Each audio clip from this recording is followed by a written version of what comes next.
तो अब जेई की फर्स्ट अटेम्प्ट में 4 महीने बचे हैं और बोर्ड्स में 5 महीने। अगर इस महीने और सितंबर तक में मैंने कैचअप नहीं किया तो बस यही कहते रह जाऊंगी कि काफ़ी लेट हो गया एंड अब टाइम नहीं बचा है, अब नहीं हो पाएगा। So that's why hello everyone, I am back with first episode of getting back on track. JEE से हटकर भी अगर मैं बात करूँ तो सितंबर 14 से मेरे हाफ ईयरली एग्जाम्स स्टार्ट हो रहे हैं, जिसमें फिजिक्स, केमिस्ट्री, मैथ्स तीनों से फर्स्ट वॉल्यूम पूरा आ रहा है।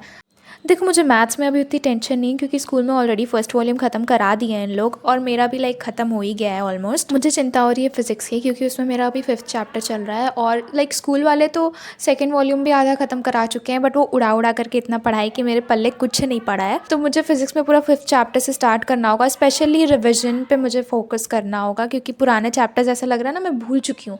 First chapter, second chapter, third chapter like उड़ गया है मेरे दिमाग से। तो सबसे पहले मैं अभी उसके रिविजन नोट्स या फॉर्मूला शीट तुम लोग बोल सकते हो वो बना रही हूँ मैं, ताकि वो जो आलसपन आता है मुझे ये सोच करके कि यार ये 20-30 पन्ने के नोट्स मुझे रिवाइज करना है, वो ना हो।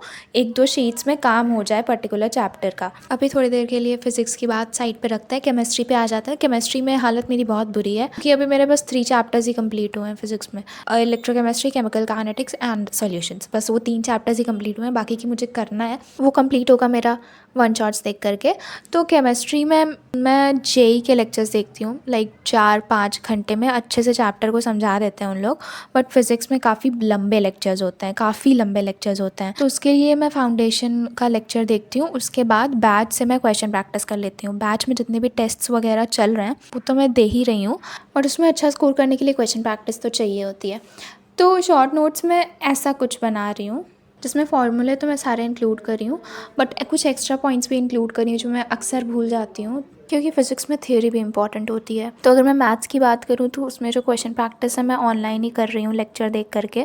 तो क्योंकि अभी मुझे लिखने की आदत डालनी है, वो मैथ्स में होता नहीं है, कुछ कुछ वर्ड्स बहुत इंपॉर्टेंट होते हैं, और अभी क्योंकि OSM भी आ गया है तो फिर उससे भी काफ़ी बड़ा इशू हो रहा है कि अगर आप लिखोगे नहीं तो आपके मार्क्स पक्का ही जाएंगे। ज़्यादा से ज़्यादा लिखना है, वो राइटिंग भी अवॉइड करनी है। तो इसलिए मैं पहले थोड़ा आइडिया लेने के लिए फाउंडेशन बैच का जो लेक्चर नहीं होता है, YT पे अवेलेबल होता है, उसको मैं देखती हूँ। उसके बाद फिर जेई वाले बैच पर जा करके कुछ क्वेश्चंस प्रैक्टिस कर लेती हूँ। वो क्योंकि MCQ टाइप होता है तो उसमें ज़्यादा लिखने का झंझट नहीं होता है, तुरंत तुरंत हो जाता है, like most of the calculations mind में हो जाता है। फिजिक्स की बात करूँ तो अभी मैं 5th चैप्टर पे हूँ, तो 4 चैप्टर्स मुझे कंप्लीट करना है बाय ट्यूसडे। मैंने ऐसा सोच के रखा है, जिसके लिए मैं थोड़े बहुत लाइव सेशंस भी करूँगी। अगर तुम लोग ज्वाइन करना चाहो तो ज्वाइन कर सकते हो, टाइमिंग्स मैं पोस्ट के थ्रू अपडेट कर दूँगी तुम लोगों को। और फिजिक्स के बाद मैं आऊँगी केमिस्ट्री पे, क्योंकि मैथ्स तो अब हो ही गया है ऑलमोस्ट, और केमिस्ट्री के लिए मैंने कुछ अलग ही सोचा है। तो सारे चैप्टर्स बच्चे हैं तो कुछ तो अलग करना पड़ेगा ना, थोड़ा वेट करना, तुम लोगों को भी पता चल ही जाएगा। क्योंकि मैं रेगुलर स्कूलिंग कर रही हूँ, इसलिए किसी कोचिंग वोचिंग में एनरोल्ड नहीं हूँ। जितनी भी पढ़ाई हो रही है मेरी बैच से ही हो रही है या फिर YT से हो रही है। इसलिए स्कूल से आने के बाद मेरे पास काफ़ी टाइम रहता है कि मैं स्कूल का जो पढ़ाया हुआ रहता है उसका रिविजन कर लूँ, प्लस कुछ पुराने चैप्टर्स के रिविजन नोट्स बना लूँ, एंड अपने लक्ष्य बैच से लेक्चर्स अटेंड कर लूँ। उसके बाद सोते सोते फिर YT के वन शॉट सीख लूँ। तो ऐसा नहीं होता कि मैं डेली जितना भी टू डू लिस्ट पे टास्क अपने लिखती हूँ उसको कंप्लीट ही कर लेती हूँ सोते सोते। बहुत बार ऐसा भी होता है कि मैं कंप्लीट नहीं कर पाती हूँ, बट यही तो बात है, लाइक डिमोटिवेट नहीं होना है, चलते रहना है।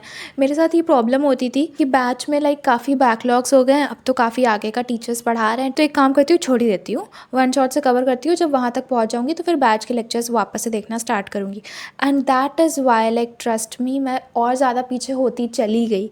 फिर एक दिन समझाया मैंने खुद को कि नहीं, ऐसे नहीं चल पाएगा, it's already 8th month of the year. तो उस दिन मैं बैठ करके लिस्ट बनाई कि कौन कौन से लेक्चर्स एक्चुअली में इंपॉर्टेंट है, कौन कौन से लेक्चर्स को मैं स्किप कर सकती हूँ। उसके बाद फिर क्या कवर अप करना स्टार्ट किया, कुछ मेथड्स यूज़ करे, और बैकलॉग सब मेरे क्लियर हो चुके हैं, थैंक गॉड, टच वुड। क्योंकि अब वो होता नहीं है कि थोड़ी देर का रेस्ट ले लेते हैं, वो उसका भी टाइम नहीं है, अब बस चलते रहना है, धीरे धीरे ही सही बट चलता रहना है। क्योंकि ऐसा लगता है ना कि कंपटीशन बहुत ज़्यादा है, बहुत ज़्यादा सब पढ़ाई कर रहे हैं, तैयारी कर रहे हैं, मेरा तो लग रहा है कुछ भी नहीं होगा, बट ऐसा नहीं है। लाइक एक्चुअली में पढ़ाई बहुत कम ही लोग करते हैं। बट एनीवेज, अब पूरा फोकस खुद ही पर रखना है, चाहे जो हो जाए, मेन चीज़ डिस्ट्रैक्ट नहीं होना है। That's all. कोई क्वेश्चन हो तो कमेंट बॉक्स में पूछ लेना, and for more relatable and realistic blog subscribe. Bye bye.